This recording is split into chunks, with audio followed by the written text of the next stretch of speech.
Good afternoon friends. यहाँ हूँ 4टा baler video. शाशु घरे थिला बेले यहाँ बनई जो कौन कहती भंडा चप शाशु सब सीझे सजेकी भंडा आलू रखी थे। मु खाली पियाज देली, पियाज देकी तापर अदा रसुण छेचिकी सेटा देकी ताको टिके कषि दउची। भल भाव कषि हो गला परे तापर टिके लूण देदेली। जालटा जोर जाऊँगी पोड़ी हो जाऊँगी खाली लूण देदेली। हल्दी भी टिके अल्प टिके देची यादर भी लूण हल्दी पड़ी सीझा होता। ये जो जिते भंडा आलू सीझा होता कदली भंडार ये चपटा या कदली भंडा प्राय फपाड़ दिखती कि कदली भंडा देकिनी आम तरकारी करती, किंतु मो शाशु घरे प्राय कदली भंडार चप तैयारी हुए। ताको एमती भल भाव पूरा सुखिला सुखिला करिकिनी ताको कषि देवी। कषि देउची देखंतु कषि गला पर ताको काढ़ी देकी कड़ईटा को धोईकी परिष्कार करके आ तेल देकी तेल गरम कर दउची। एपटे बेसन धेरे लूण आ किछि खाइबा सोडा गोळेची, बेसी पतला करनी कि बेसी मोटा करनी, मीडियम साइज गोळेकी रखीची। बेसन को आ लूण खाइबा सोडा देकी छोट छोट गोला करिकिनी ताकू टिके चौड़े देकी ता देहरे बुड़ेकिनी एबे छाणीबी। टिके खाइबा सोडा देले भल फुले टिके भल लागे खाइया पई, सेतमे और बेसी देइने अल्प टिके खाइबा सोडा देइची।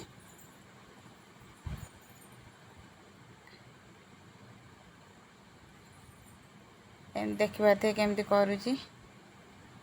आगे शाशु घरे थिला बेले सब करे, एबे भूली जाइची कौन केमती हबो मते आसु नहीं।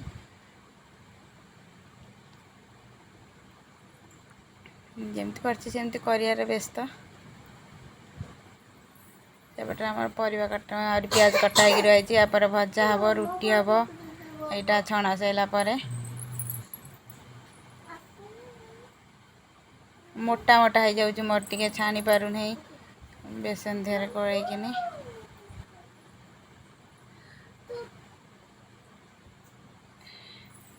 भंडा चप कलिकता भी हुए, बिक्री हुए। मो शाशु घरे प्राय बहुत कदली गछ अच्छी, जिते भंडा बाहर प्राय चप ही हुए।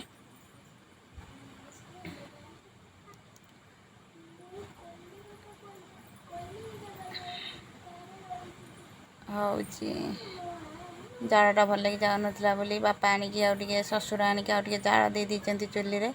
मु कर पार्लिनी, मो जा को कहली मुझे नाना तमें कर मोर भारी मोटा मोटा हो जाऊँगी भल होनी। मो जा आसिकिनी सी करुँच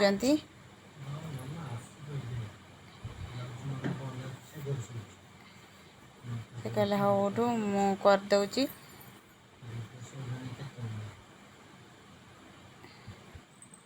मु भी पाखरे बसी से कर मजा। जो मैंने चैनल नुआ थे चैनल टाको प्लीज सब्सक्राइब करेंगे, लाइक शेयर कमेंट करेंगे।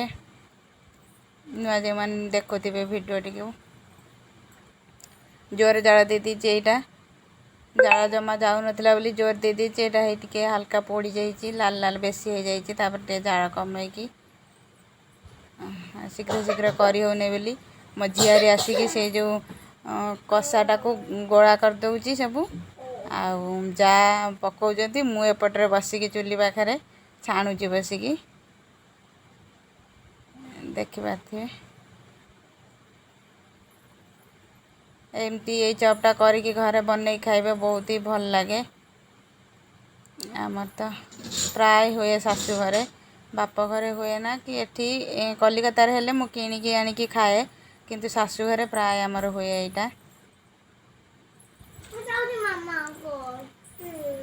मु छाणुची जा पकाउछंती पोड़ी जाउची बोली से करि पारना हाथ केते बार धोइबे ये करिए। मु कहली नाना मु एपटर बसिकी छाणी दउची, तमें सेपटे पकाओ। मो झीआरी बसिकी गोला कर दउची सबू टे सुविधा हम, शीघ्र शीघ्र भी हो।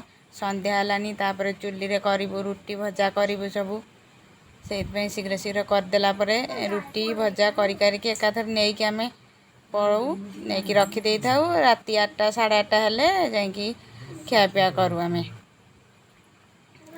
संध्या पूर्व आमर सब ही माने राति खाइबाटा ही हो जाए दिन थाए बोली ये सब राति खाइबाटा आम संध्या पूर्व ही हो जाए।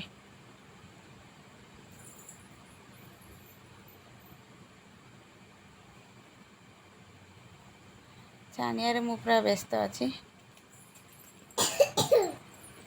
थरे करिकी खाइबे एमती भंडा को सब प्रायतः तरकारी करिकी खाऊच किंतु एमती थरे करिकी खाइबे देखिबे बहुत बढ़िया लागिवो। ता देहरे जेते कषिला बेले ता देहरे टिके गरम मसला दे देबे अदा रसुण छेचा देकी आउ ओल्हेला बेलू अल्प टिके गरम मसला से जो कषा देहरे टिके देकी बाहर कर देबे ता टेस्टटा आउ टिके बेसी भी भल लागिवो।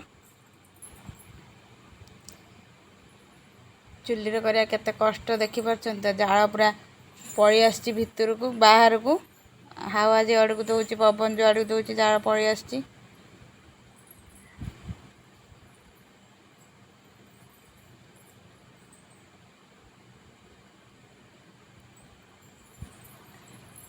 एटा ए वीडियोटा मु जते सासु घरे थिली सेते बनैतिली एठी तांकर ठाकुमा नातुणी बसिकी खाउचंती आम छाणिकी दउछु ये दी जन खायार व्यस्त मुड़ी सहित आउ चप मुड़ी चप खायार व्यस्त झील से दिन इंजेक्शन नहीं टीका नहीं बोलिकी ता गोड़ टे व्यथा होता से तौक ओल्हौ नाला माँ से कोड़े बसैकी खुआउंट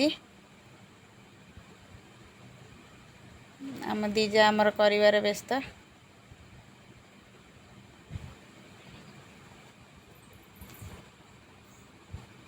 जोर कड़ाटा पाचिगला बोली तलू को ओल्लै देजी प्रचुर जाल बेसी दे देलु से कड़ाटा को तलू को ओल्लै देजी ना करी पारने हाथ खाली निया धाप बाजुची करी होउनी।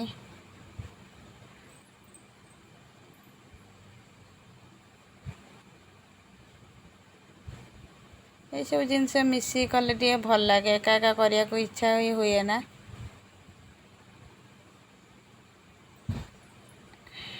के देखिल जमती तेल टिके माने टिके जमती देखिली कमी आसिला तेलटा गरम तापर पुणी बसे देची चुली रे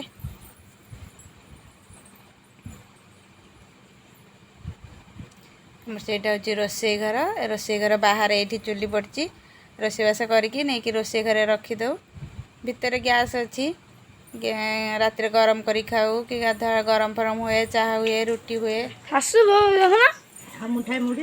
खाइबे मुड़ी खाइबे चपटा ना लेमती सादा खाइबे बहुत बढ़िया लागिवो। मुठाई दो चप अछि गोळेकी खाइबु तो चप अछि के जे हल्ली की खा मुड़ी ता बाटी की देनी केते एती की खाइबे